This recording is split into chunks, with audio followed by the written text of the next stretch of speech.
Good morning. নতুন একটা ভ্লগে সবাইকে ওয়েলকাম জানাই। আজকে 23শে নভেম্বর। আজকের ভ্লগটা একটু অন্যরকম হতে চলেছে, তো পুরোটা দেখার জন্য অনুরোধ রইল। তো আজকে হবে বাড়িতে একটা অনুষ্ঠান, তো সেটাই তোমাদের সঙ্গে পুরোটা শেয়ার করব যতটা সম্ভব। তো এখানে মোটামুটি যত যা লাগবে আমি সবজি কেটে নিয়েছি। তো চলো আগে গ্যাসটা জ্বালিয়ে কড়াইটা বসিয়ে দিই, কারণ কড়াইটা গরম হতে একটু টাইম লাগবে। আর তোমাদের একটা কথা বলে দিই, এটা হচ্ছে আমাদের বাড়িতে যারা হচ্ছে মা বাবার বড় সন্তান, তাদেরকে নিয়েই কিন্তু আজকের অনুষ্ঠানটা। আর আমাদের মধ্যে আমরা দুজনাই কিন্তু মা বাবার বড় সন্তান, আমার বর আর আমি। তো আমাদের মধ্যে আমরা দুজন আছি, আর আমার ননদ এসছে, ননদ আছে, আর হচ্ছে ছোট দেওর মানে ছোট কাকার ছেলে। তো চারজনকে নিয়েই কিন্তু আজকের অনুষ্ঠানটা হবে। তো যাই হোক, এখানে দেখো আমি প্রথমেই কুমড়োর ঝালটা বসিয়ে দিয়েছি। তো কড়াই গরম হওয়ার পর কড়াইয়ে তেল দিয়ে দিয়েছি, অল্প একটু জিরে ফোড়ন দিয়ে দিয়েছি। তারপর দিলাম আলুটা একটু ভেজে নিয়ে আমি দিয়ে দিয়েছি কুমড়োটা। তো চলো ওদিকে ওটা হতে থাক, এদিকে আবার কড়াই দিয়ে আমি তেল দিয়ে দিয়েছি, আর কিছু কাঁচা লঙ্কা দিয়ে দিচ্ছি। এগুলো একটু সেদ্ধ হতে সময় লাগবে, তো সেই জন্য একটু আগেই দিয়ে দিলাম। মশলা এখনও দেওয়া হয়নি, এখন হালকা একটু সিদ্ধ হয়েছে, ঢাকা দিয়ে দিয়ে কিন্তু পুরোটা সিদ্ধ করে নিচ্ছি। এদিকে কড়াইয়ে তেল দিয়েছি বেগুন ভাজার জন্য, তো এখানেও একটু ফোড়ন দিয়ে দিলাম, দেখলাম তেলটা গরম হয়েছে কিনা।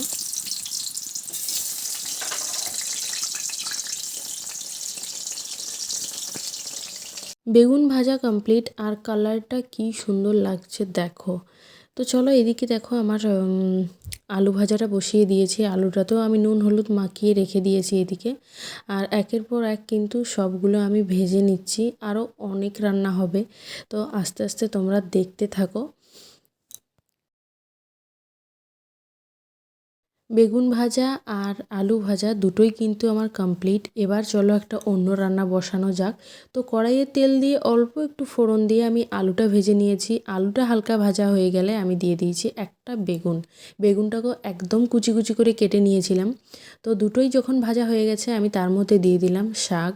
তো শাকে আলু আর বেগুনের একটা তরকারি হবে, তো সেটাই এখন দেখো নাড়াচাড়া দিয়ে দিচ্ছি। এখানে নুন হলুদটাও আমি দিয়ে দিয়েছি, হালকা একটু হলুদ দিয়েছি, আর স্বাদ মতো নুন। তো তারপর এখানে পোস্ত, কাঁচা লঙ্কা আর পাকা লঙ্কা একসঙ্গে মিক্স বাটাটা দিয়ে দিলাম। তো এটা নাড়াচাড়া করেই এক্ষুনি কিন্তু নামিয়ে দেবো, গ্যাসটা একটু বাড়িয়ে দিয়েছিলাম। তো ওটাও কমপ্লিট হয়ে গেছে। দেখো এটার লুকটা তো বেগুন ভাজা আলু ভাজার থেকেও সুন্দর লাগছে। তো চলো আবার কড়াইয়ে তেল দিয়ে একটু ফোড়ন দিয়ে তারপর আমি দিয়ে দিলাম টমেটোটা। এবার চাটনিটা করে নিই। তো চাটনিটা করার এখানে দেখো আমি কয়েকটা কাঁচা লঙ্কাও দিয়ে দেবো, কিন্তু সমস্ত কাঁচা লঙ্কা আমি আগে থেকেই আমি দুভাগ করে রেখেছি, মানে মাঝ থেকে একটু চিড়ে রেখে দিয়েছি যাতে ওটা তাড়াতাড়ি আর কি মিশে যায়। তো এবার আমি 3টে কাঁচা লঙ্কাও কিন্তু এটার মধ্যে দিয়ে দেবো, আর কাঁচা লঙ্কাগুলো মোটামুটি ঝাল আছে, না হলে একটা হলেই কাজ হয়ে যেত। আর পরিমাণ মতো চিনি দিয়ে দিচ্ছি। তো চাটনিটা হয়ে গেলে দেখি চলো কি করা যায়। তো এদিকে চাটনিটাও আমার দেখো কমপ্লিট হয়ে গেছে, আর চাটনির কালারটাও কিন্তু অসাধারণ এসছে। হ্যাঁ, তারপর আমি কুমড়ো বীজ ভেজে নিচ্ছি। এটা ভাজলাম ঠিকই, কিন্তু এটা একদমই কাজে লাগেনি। তার একটা কারণ আছে, কারণ হচ্ছে আমি জানতাম না যে আমাদের এখানে বেগুন পোড়াটাও লাগে। তো বেগুন পোড়াটা আমি ভুলেই গেছিলাম যে ওটাও একটা সবজির মধ্যেই পড়ছে আর কি। তো ওটা পরে আমরা খেয়েছিলাম, ঠাকুরকে দেওয়া হয়নি। তো এখানে দেখো আমি আমরা দুজনাই যে জামা কাপড়গুলো পরবো সেগুলো আমি নিচে নামিয়ে নিয়েছি। আর তারপর একটু ঠাকুর ঘরটা তোমাদের সম্পূর্ণটা কিন্তু ভালোভাবে দেখিয়ে দিচ্ছি। এটা পুরোটাই রেডি করা হয়ে গেছে। এবার চলো আবার তো পিঠে লাগবে, তো সেই জন্য পিঠে বানানো এদিকে কমপ্লিট। আরও পিঠে বানাতে হবে, কি কাঁকড়া পিঠে। তো সেটাই হচ্ছে এখন বানানো হবে, আর আমি তার মাঝে একবার চলে এসেছি দেখতে। এবারেই হবে আমাদের নিয়ে আসল অনুষ্ঠানটা। তো সব কাপড় জামা আমরা ঘটে দিয়ে তারপর পরে নিয়েছি সবাই। আর চলো এবার পুরোটা দেখতে থাকো আর একটু মজা নিতে থাকো।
চিড়ের প্রসাদ খাওয়া হয়ে গেছে আর তারপর দেখো এখানে ভোগ বাড়া হচ্ছে আর একে একে কিন্তু সবই দিয়ে দেওয়া হবে এবার। আর তারপর একটু জল দিয়ে মানে জল চারিদিকে দিয়ে তারপর দরজাটাকে একটু বন্ধ করে রাখতে হবে। তো তার আগেই কিন্তু আমি আমার কাজটা একটু সেরে নেব, কারণ আমি একটু বললাম যে ভিডিওটা করে নিই, তারপর দরজাটা লাগিয়ে আর বাইরে সবাই মিলে বেরোবো।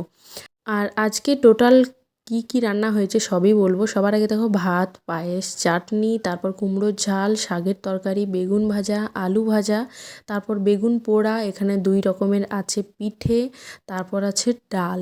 তো সব মিলিয়ে আজকের ব্লগটা কেমন লাগলো অবশ্যই জানিও। যারা চ্যানেলে নতুন প্লিজ চ্যানেলটাকে সাবস্ক্রাইব করে পাশে থেকো।